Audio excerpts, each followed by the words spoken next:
Assalamualaikum warahmatullahi wabarakatuh. Alhamdulillah. Alhamdulillahirabbil alamin wa bihi nasta'inu ala umuri dunya waddin. Wassalatu wassalamu ala asyrafil anbiya'i wal mursalin sayyidina wa maulana Muhammadin wa ala alihi wa sahbihi ajma'in. Amma ba'du. Kembali lagi bersama saya Lepene Channel. Mudah-mudahan kita senantiasa diberikan kesehatan, diberikan perlindungan serta keberkahan oleh Allah Subhanahu wa taala. Puji syukur kehadirat Allah Subhanahu wa taala yang telah melimpahkan rahmat, taufik, hidayah serta inayahnya kepada saya dan mudah-mudahan kepada semua penggemar Lepene Channel pula. Marilah kita bersolat salam kepada junjungan kita Nabi Agung Nabi Muhammad Sallallahu Alaihi Wasallam. Mudah-mudahan diri kita, keluarga kita, seluruh pengikut baginda Muhammad Sallallahu Alaihi Wasallam di akhirat kelak mendapatkan syafaat atau pertolongan dari baginda Muhammad Sallallahu Alaihi Wasallam.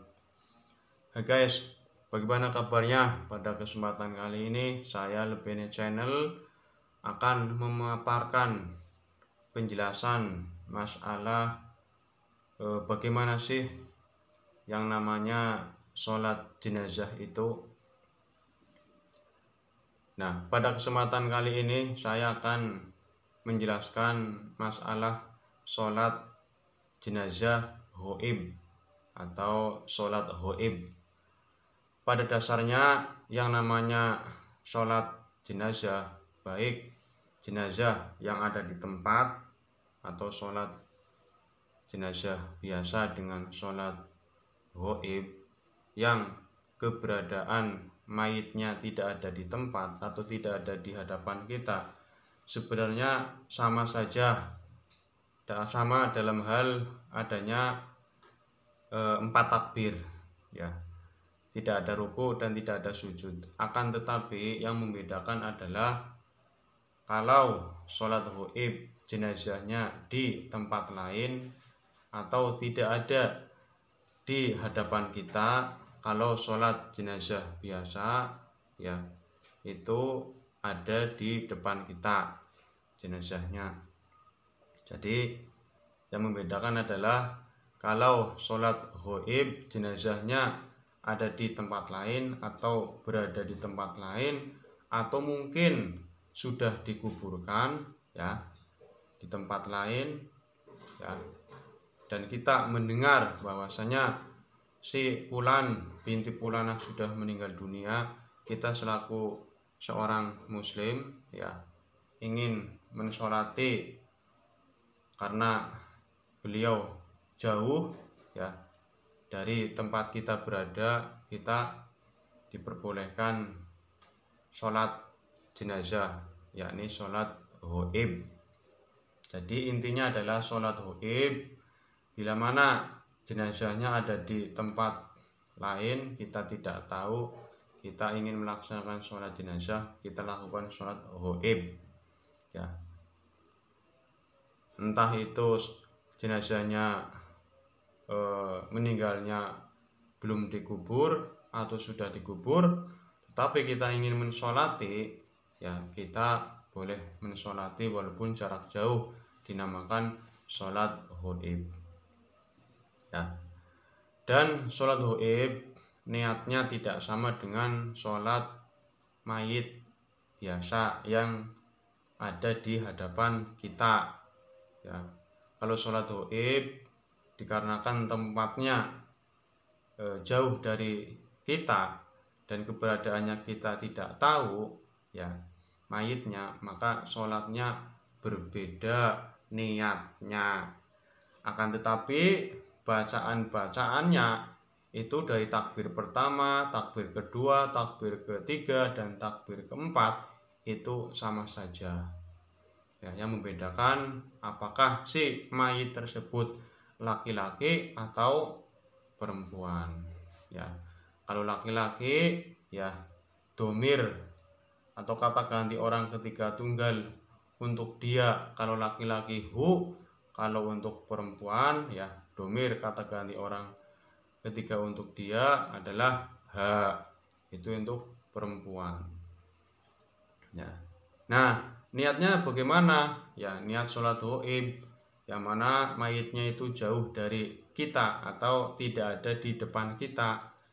Niatnya adalah seperti ini guys. Maka saya akan memberikan contoh atau tutorial bagaimana sih niatnya sholat gaib.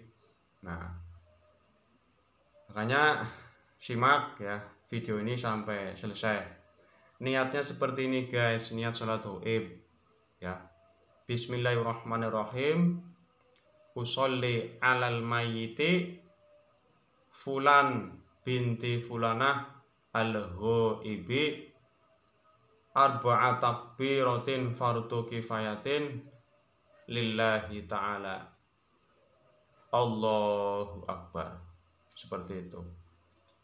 Nah, itu niat bila mana kita itu sholat gaib sendirian, berada di rumah, misalkan sholatnya sendirian. Saya ulang, sholat gaib untuk yang mayitnya berada di tempat lain dan niatnya untuk sendirian sholatnya adalah sebagai berikut. Usolli alal mayyiti fulan binti fulanah al-ghaibi arba'a takbiratin fardu kifayatin lillahi ta'ala. Saya ulang sekali lagi ya, niat sholat gaib sendirian ya di rumah, tidak ada makmumnya ya, dan jenazahnya ada di tempat lain jauh. Niatnya sebagai berikut. Usolli alal mayyiti fulan binti fulanah al-ghaibi arba'a takbiratin fardu kifayatin lillahi ta'ala. Allahu Akbar ya. Takbir yang pertama itu namanya Allahu Akbar. Nah, kenapa ada kata-kata fulan binti fulana? Itu bila mana kita tahu atau mengetahui nama si mayit yang kita sholati ya. Tadi saya bilang fulan binti fulana bila mana kita tahu nama ya si mayit tersebut. Nah, kalau tidak tahu bagaimana ya? Misalkan kita tidak tahu ya. Kalau tidak tahu jangan disebut fulan binti fulana. Seandainya kita hanya mendengar ya di tetangga desa kita ya, ada orang yang meninggal dunia tetapi namanya tidak kita ketahui, akan tetapi dengar ya bahwasanya ada pengumuman orang meninggal dunia. Karena kita merasa sebagai saudaranya muslim, kita ingin melakukan sholat gaib misalkan, kita bisa ikut sholat gaib. Namanya tidak disebutkan, hanya saja intinya tujuannya adalah untuk si mayit ya yang tadi diumumkan misalkan berada di desa apa atau kota apa, kita niatkan di hati tujuannya ke kota tersebut yang kita sholati mayitnya, sholat jenazah gaib. Nah, itu niat sholat gaib sendirian. Dan bagaimana sih sholat gaib untuk menjadi imam? Ya, gampang saja. Jadi yang sekarang akan saya katakan adalah niat sholat gaib sebagai imam ya.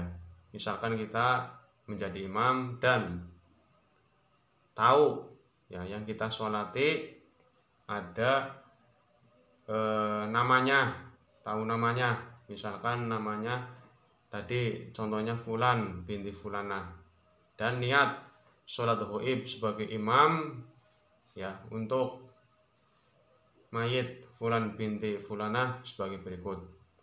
Usolli alal mayyiti fulan binti fulana al-ghaibi arba'a takbiratin fardhu kifayatin imaman lillahi ta'ala. Saya ulang, niat sholat ghaib menjadi imam, usolli alal mayyiti fulan binti fulanah al-ghaibi arba'a takbiratin fardhu kifayatin imaman lillahi ta'ala. Nah, itulah sholat ghaib selaku menjadi imam. Bila mana kita mendengar saudara kita muslim di kejauhan meninggal dunia dan kita ingin mensolatinya, maka dilaksanakan sholat jenazah ghaib atau sholat ghaib jenazah. Nah, bagaimana sih untuk niat menjadi makmum? Gampang saja ya, seperti tadi ya, ada kata imaman diganti makmuman dengan niat sebagai berikut ya. Bismillahirrahmanirrahim ya, usolli alal mayyiti fulan binti fulanah al-ghaibi arba'a takbiratin fardhu kifayatin makmuman lillahi ta'ala. Itu niat sholat ghaib menjadi makmum ya. Dan setelah takbir pertama Allahu Akbar ya, maka kita membaca surah Al-Fatihah ya, membaca surah Al-Fatihah sampai dengan selesai. Setelah membaca surah Al-Fatihah, untuk takbir yang pertama dilanjut takbir yang kedua Allahu Akbar ya.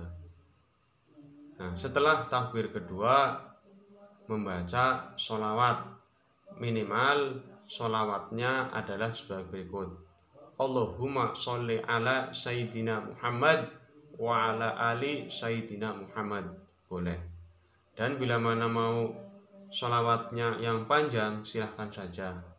Banyak sholawat yang panjang ya, seperti halnya seperti ini: Allahumma sholli ala Sayyidina Muhammad wa ala ali Sayyidina Muhammad kama sholaita ala Sayyidina Ibrahim wa ala ali Sayyidina Ibrahim wa barik ala Sayyidina Muhammad wa ala ali Sayyidina Muhammad kama barakta ala Sayyidina Ibrahim wa ala ali Sayyidina Ibrahim fil alamina innaka hamidum majid, boleh. Dan dilanjut takbir yang ketiga Allahu Akbar. Setelah takbir ketiga kita membaca doa untuk mayit ya, mayit. Nah, doanya adalah sebagai berikut ya, doa ya, sholat jenazah untuk mayit setelah takbir ketiga. Bila mana jenazahnya laki-laki adalah sebagai berikut: Allahumma ighfir lahu warhamhu wa'afihi wa'fu anhu wala taftina ba'dahu waj'alil jannata mathwahu birahmatika ya arhamar rahimin. Pakainya domir hu, kata ganti orang ketiga tunggal laki-laki. Saya ulang sekali lagi ya, doa untuk mayit laki-laki dalam sholat jenazah setelah takbir ketiga: Allahumma ighfir lahu warhamhu wa'afihi wa'fu anhu wala taftinna ba'dahu waj'alil jannata mathwahu birahmatika ya arhamar rahimin. Dan bagaimana kalau jenazahnya ya di dalam sholat ghaib itu wanita atau perempuan? Gampang, domir hu diganti dengan domir ha ya, seperti halnya sebagai berikut ya, doa setelah takbir ketiga untuk jenazah ya, perempuan atau wanita: Allahumma ighfir laha warhamha wa'afiha wa'fu anha wala taftina ba'daha waj'alil jannata mathwaha birahmatika ya arhamar rahimin. Saya ulang sekali lagi ya, Allahumma ighfir laha warhamha wa'afiha wa'fu anha wala taftina ba'daha waj'alil jannata mathwaha bi rahmatika ya arhamar rahimin. Setelah takbir ketiga baca doa selesai, maka dilanjut dengan takbir keempat yang mendoakan ya kita dan untuk si mayit pula. Allahu Akbar, doa setelah takbir keempat untuk kita ya doanya, dan untuk yang kita sholat jenazah, yakni